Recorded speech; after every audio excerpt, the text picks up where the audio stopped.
Buenas amigos, bienvenidos a su programa Comentando, que abarca todo el saber humano. Yo soy Carlos Cabezas y en el día de hoy vamos a tener una temática que me da la impresión que les va a agradar mucho, debido a que conocemos muy poco de algo de lo cual hablamos constantemente, la histeria. Con nosotros la doctora Cristina Barinotti, nuestra psicóloga, que todos los meses viene a compartir programas de esta índole. Cristina, cuando hablamos de histeria, sí, ¿a qué nos referimos? Bueno, hay mucha confusión respecto de la histeria, pero histeria es un diagnóstico médico que se diagnosticó clínicamente en la cultura occidental desde muy atrás en el tiempo. Viene de la etimología histera, del griego, y significa útero. Entonces, esto se conocía ya en los papiros egipcios y luego en Grecia, donde comenzó a desarrollarse como diagnóstico médico. Como está relacionado exclusivamente en la antigüedad con la mujer, se hablaba de la histeria femenina. Entonces, bueno, porque al decir útero, exacto, justamente, nos da la impresión que juega el útero algún papel en histeria. Claro, sin embargo, en el principio de la concepción de la histeria sí, pero luego vemos que no. El hecho de focalizarse en la mujer hizo que se perdiera la valiosa información e investigación acerca de la histeria en el hombre, que también existe. Hoy en día ataca al 1% de la población y ya no es lo que era desde el punto de vista conceptual en la antigua Grecia. Por ejemplo, Hipócrates decía que el útero, y con esto lo compartía con Pitágoras, tenía características animales, es como que era un ser independiente dentro del cuerpo de la mujer y migraba por el cuerpo, y entonces cuando llegaba a ciertas regiones como el cerebro, como el oído, provocaba estos grandes síntomas de la histeria. Ahora bien... ¿Pero él lo decía desde el punto de vista fisiológico o se refería a una cuestión Era una psíquica? afección, no, de ninguna manera. En un comienzo fue diagnóstico médico exclusivamente referido a una afección ginecológica. Es decir, esto era lo que provocaba, era la gran ignorancia. Recordemos, ¿cómo podía emigrar? Bueno, ¿de acuerdo a esa concepción? No existían en esos momentos radiografías ni nada, ¿no? Es decir, que no se podía ver el interior del cuerpo solo a través de lo que eran los estudios posteriores a la muerte, ¿verdad? Pero, bueno, lo interesante del tema es que ¿cuáles son los síntomas de la histeria? Que hoy le decimos a la mujer cuando se pone nerviosa, sos una histérica, te la pasas todo el día gritando, o no te pongas histérica. Pero sin embargo, la histeria, que hoy en día está considerada gracias a los avances de Freud, porque ahora estamos hablando de toda la concepción preanalítica, es un trastorno de conversión o trastorno psicológico, mental. Un trastorno de conversión, ¿por qué? Porque los síntomas psicológicos, el conflicto emocional del paciente o de la paciente se traducen en síntomas físicos que simbolizan ese conflicto. Y ese conflicto es desconocido por el paciente. ¿Y se repite? Exacto. Y ese conflicto es desconocido por el paciente porque es inconsciente. Freud es quien descubre que esto es, junto con Charcot y Brouwer, que estaban en aquella época ya trabajando sobre el tema, descubre Freud no solo que la histeria es el síntoma físico de un conflicto emocional, sino además que descubre además el inconsciente, porque se da cuenta que hay una represión sexual de una escena sexual, de un asalto sexual o de una escena relacionada con la sexualidad en el niño, que está de alguna manera, o en la niña, completamente reprimido. Pero Cristina, este trastorno de histeria, sí, ¿a qué pertenece? ¿A la psicosis, a las neurosis? Es una neurosis, sin duda. Lo que pasa es que la neurosis ya como entidad nosológica no se habla. ¿Por qué? Porque es específicamente un conflicto neurológico, implica un conflicto neurológico. En realidad la histeria no es neurológico, no tiene una base en la neurología, sino que tiene una base en la psicología, en los conflictos del paciente. Entonces se prefiere el término que actualmente se usa, trastorno de conversión, porque convierte un conflicto psíquico, emocional, en un síntoma físico. ¿Cuáles son estos síntomas? Bueno, tenemos el gran ataque histérico, ¿no? Por lo cual la histeria también pasó a ser una posesión demoníaca en la época de la Edad Media, la caza de brujas. Tú recuerdas cómo se llevaban a la hoguera mujeres y también hombres. El gran ataque histérico estaba y está compuesto por movimientos espasmódicos del cuerpo. Es muy espectacular, es teatral, es florido, es histriónico realmente. ¿Y si es así, cómo puede ser inconsciente? E imita muchas enfermedades, porque es el cuerpo que está hablando sin darse cuenta de un conflicto que está reprimido y que de alguna manera tenemos que sacar a la luz. Entonces todo es del inconsciente. Pero el hecho de que la paciente tenga un síntoma y que se presenta después de un conflicto o un ataque histérico, se presenta siempre después de algún conflicto, hace que de alguna manera ceda el síntoma anterior que tenía. Por ejemplo, si tenía una parálisis en una pierna, a través del ataque histérico, ella transforma, libera este síntoma. Sí, quería ver la ilustración para que ustedes vean lo histriónico y teatral, la primera ilustración, para que ustedes puedan observar los movimientos. Existen alucinaciones y delirios religiosos, delirios eróticos en el gran ataque histérico, y todos estos movimientos espasmódicos. El gran arco de Charcot, que era la próxima, si es posible, el gran arco de Charlotte, a la izquierda de la pantalla abajo, vemos que la paciente en este ataque de histeria se posa en los talones y luego con la cabeza. Y entonces el vértice de ese arco es el abdomen. Y luego los movimientos clónicos, en donde la paciente con la cabeza toca las piernas y vuelve hacia atrás violentamente y de manera repetitiva. Esto es una gran tormenta que ocurre junto con espasmos que imitan algunas enfermedades, porque el problema con la histeria, y tardó en diagnosticarse y en saber qué es que imita enfermedades. Entonces, por ejemplo, hay contracturas musculares, como vemos esta gran contracción que corresponde a la enfermedad de Corea-Huntington, ¿verdad? Y entonces estas contracturas severas, ¿verdad? Estos espasmos se ven también en el gran cuadro histérico, ¿verdad? Entonces, esto iba acompañado de gritos, desgarraduras de las, digamos, de la ropa, arañazos a las personas que quieren contener este gran ataque. Se parece a la epilepsia. Por eso es que también se habla de la histeria epileptoide cuando hablamos de este gran ataque. Porque además tenemos otros que no son este ataque, otras manifestaciones, como puede ser, por ejemplo, parálisis de una mano, de un brazo sin causa orgánica. Anestesias locales en la piel. No se siente el frío, el calor, no se siente el dolor.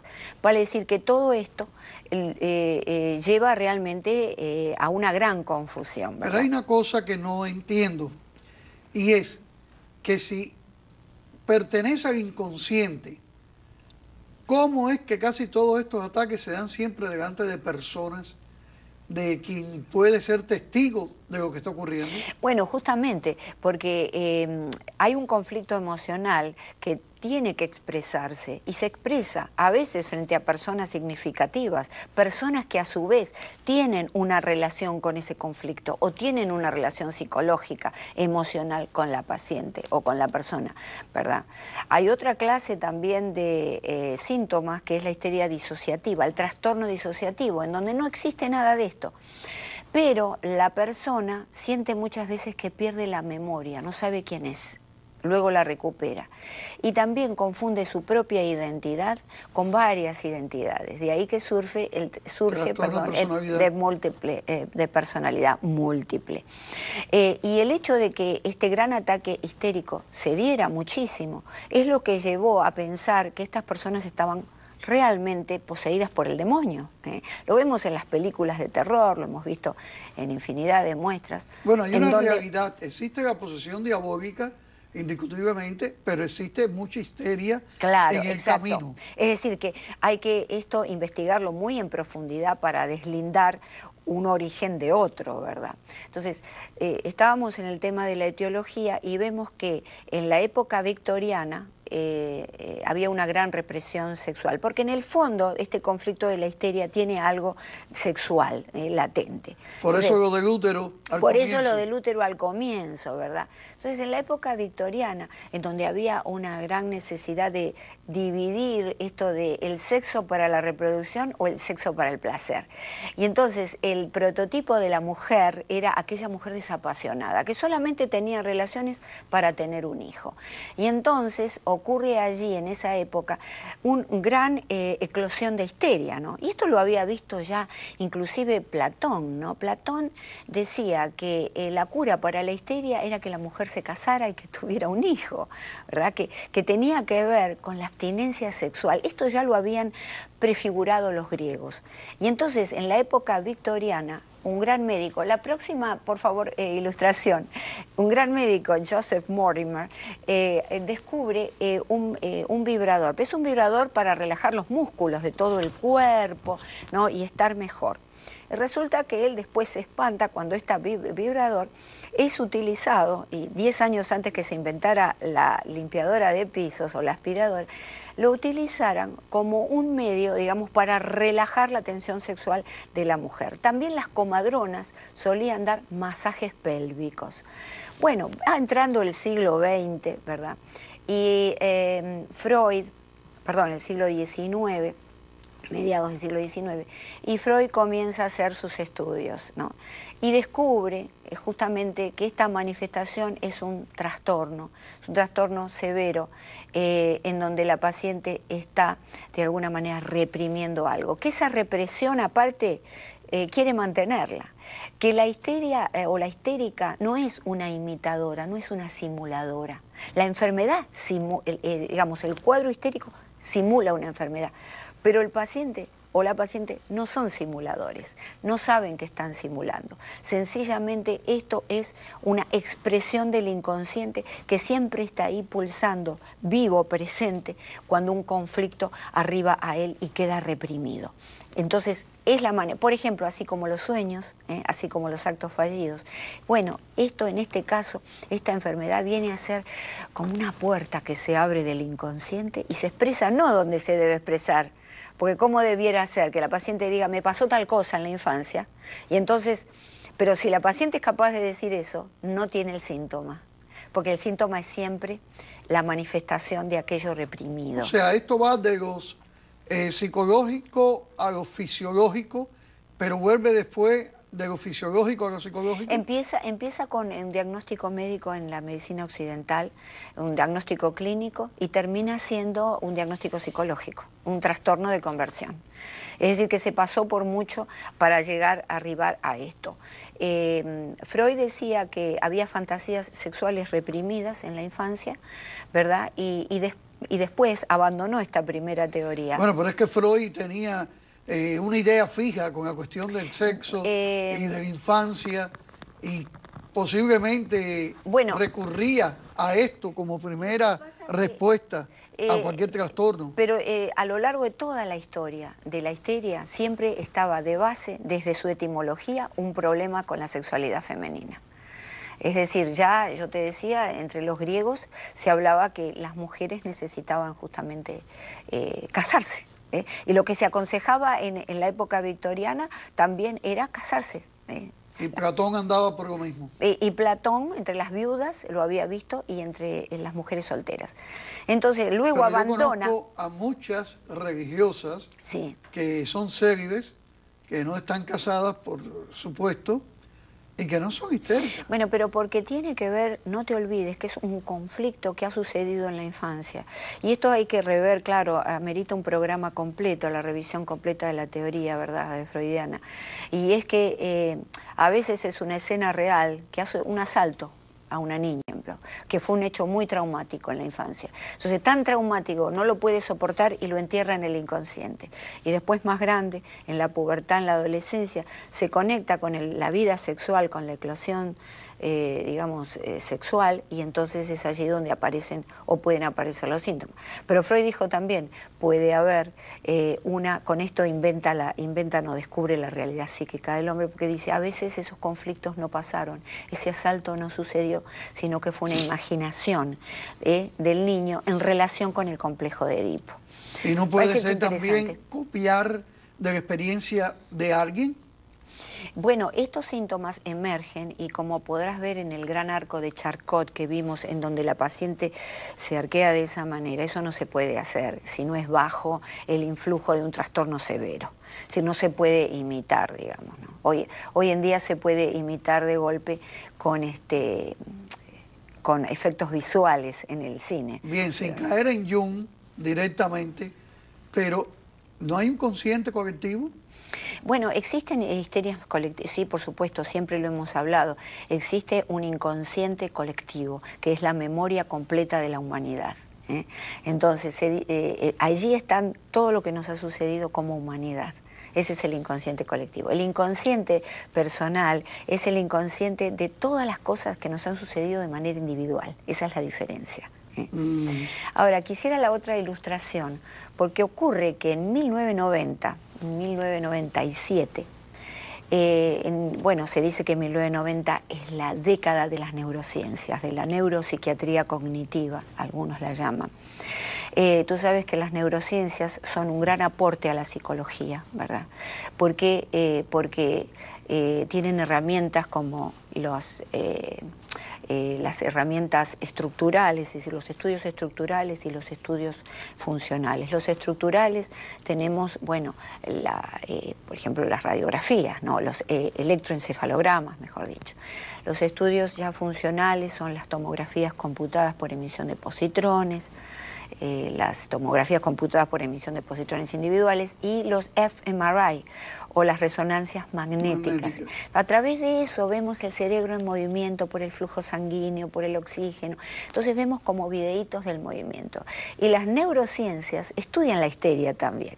Y descubren, y acá vemos un cerebro, si por favor la ilustración me lo puede mostrar nuevamente, vemos que cuando ocurre, por ejemplo, una parálisis en una pierna, ¿verdad? La paciente intenta mover la pierna, ¿verdad? Pero no se observan lesiones en la corteza motora suplementaria, que está en relación con el movimiento de los músculos. Entonces, no se encuentran activada esa zona, sino que se activa la zona de la amígdala y todos los alrededores, como la corteza preorbital, que son zonas que procesan emociones. Todas estas zonas que corresponden al cerebro límbico y son zonas límbicas procesan emociones. Quiere decir que desde las neurociencias se descubre que no es un problema, digamos, en la zona motora, no hay una lesión en el cerebro en las zonas motoras que corresponden al movimiento, sino que hay un conflicto no resuelto, que hay algo en lo emocional que está provocando esta parálisis que puede ser en un brazo, en una pierna. Entonces, aquí, de alguna manera, se cierra el círculo de las investigaciones, determinando que, en efecto, es un trastorno de conversión, o trastorno de conversión que puede ser conversión a lo físico o trastorno disociativo, en que se convierte en síntomas como la personalidad múltiple. ¿Y la terapia qué función realiza ahí? La terapia tiene que ser netamente psicoanalítica, aunque también, obviamente, hay 114 escuelas de psicología y se pueden intentar muchas otras corrientes. Esto depende del terapeuta o del psicólogo, pero siempre es el psicoanálisis porque hay que ir a una reeducación completa del carácter. Hay que hablar la cura por la palabra.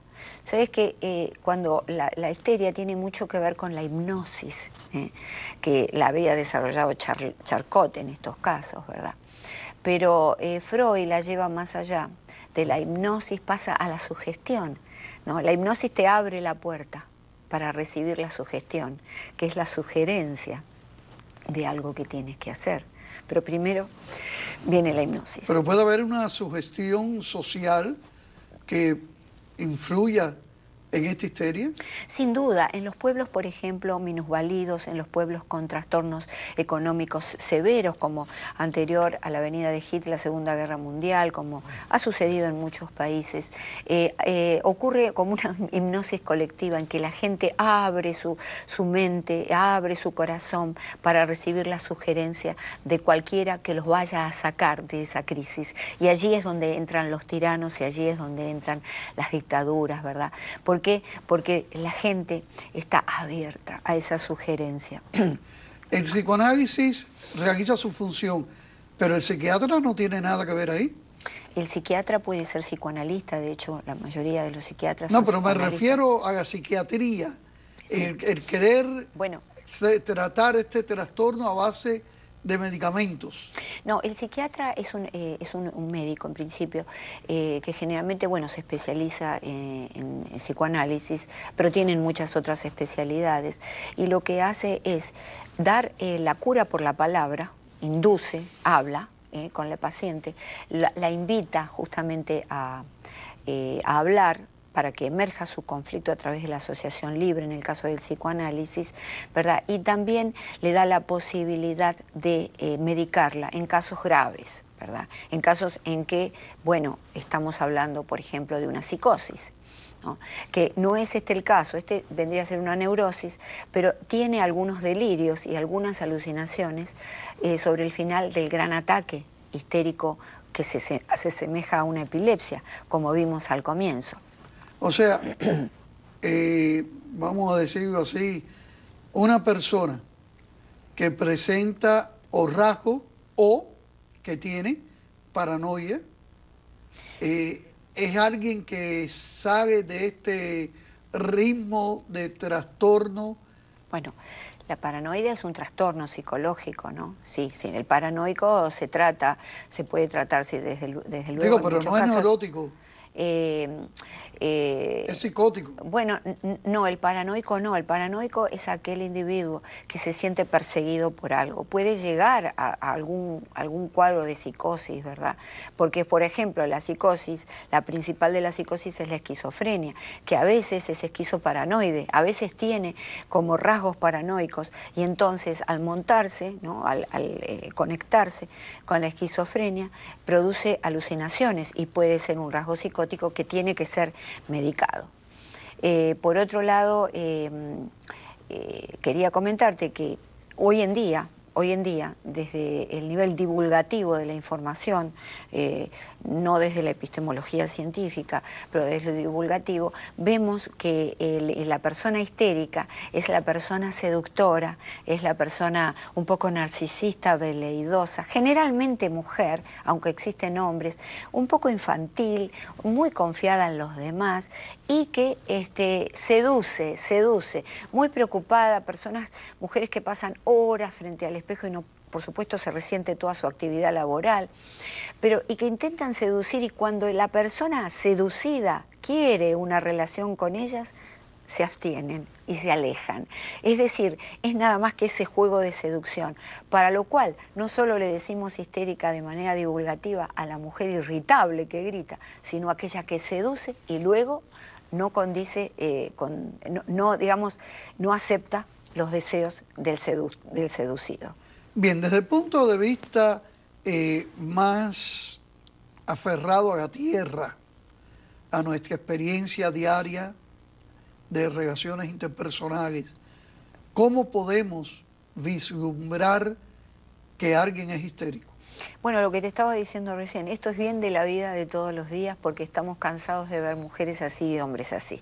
Es decir, la diferencia con el narcisista y con el psicópata de un histérico es que el histérico o la histérica son personas confiadas e infantiles. Confían en todo y tienen una manera infantil de ser, son muy sugestionables, son en algún sentido muy vulnerables, mientras que el psicópata es una persona que utiliza a los demás para sus fines. Para decir que, ojo con estas características, y desde ya a hombres y mujeres, cuando se acerca a alguien muy bien parecido o muy linda, si es una mujer, y comienza maniobras de seducción, y luego esas maniobras no son, digamos, contestadas, porque cuando el hombre se acerca cerca, dice que no. Bueno, ahí estamos en presencia de una histérica, ¿no? Sin necesidad de llegar a estos cuadros. Digamos que como entidad médica desapareció y es un trastorno netamente psicológico, ¿verdad? Cuya incidencia es el 1% de la población mundial. Es decir, que no vemos ya muchos casos. Y con esto notamos la influencia de la cultura, ¿no es cierto? Porque en la época victoriana había muchos casos. Tengo que sonreírme porque tengo impresión que en base a mi conocimiento personal hay más del 1%.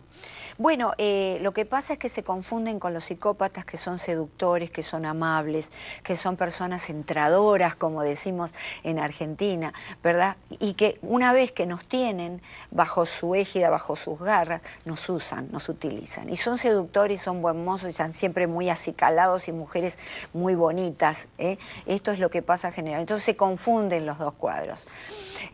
Por otro lado, si vemos una mujer que estalla en un ataque de irritabilidad, con una crisis que parece epiléptica, también se puede confundir. Oh. No es decir, puede ser, decimos es una epiléptica, a lo mejor no es una epiléptica. Más bien eso sería la histeria clásica, que es lo que más nosotros podemos ver en nuestras relaciones humanas. Pero lo que podemos ver diariamente en nuestra relación humana son estos casos, ¿no? Lo vemos mucho en el cine, en la televisión. Generalmente los histéricos son histriónicos, son personas que tienen una gran capacidad para actuar. Y entonces se da en un porcentaje muy alto la histeria en personas que actúan. Y por ejemplo, las actrices, ¿verdad?, pueden llegar a estar dentro de esto. Y mujeres que, como te decía, se dan a una especie de personaje social en donde siempre son el alma de la fiesta. ¿La sociedad se ocupa de los que padecen de histeria? Bueno, al ser tanta la incidencia, tan poca la incidencia de histeria, lamentablemente la sociedad no se ocupa porque bueno, no son demasiados los casos y la realidad es que hay otros trastornos psicológicos de mayor peso e importancia, a los cuales atenderlos desde el punto de vista psicológico, psiquiátrico, desde el punto de vista inclusive social también, ¿verdad? Porque cada época tiene sus enfermedades, esto es verdad. Hoy en día tenemos enfermedades sociales también de nuestra época, muchas de ellas como la depresión, ¿no?, que es la gran epidemia del siglo XX. Y será la epidemia del siglo XXI también si seguimos en este orden de cosas, depresión entre los jóvenes sobre todo. Qué cosa más grande. Pues bien, Cristina, has dado, voy a decir, una clase magistral al respecto, como todas las tuyas, pero sobre todo dejas una inquietud en que no podemos desesperarnos ante estas personas que tengan histeria y que tenemos que tratarlo con más caridad, con más amor, con más paciencia. Exacto, sin prejuicio. Bien, amigos, muchas gracias y hasta la semana que viene en otro programa Comentando.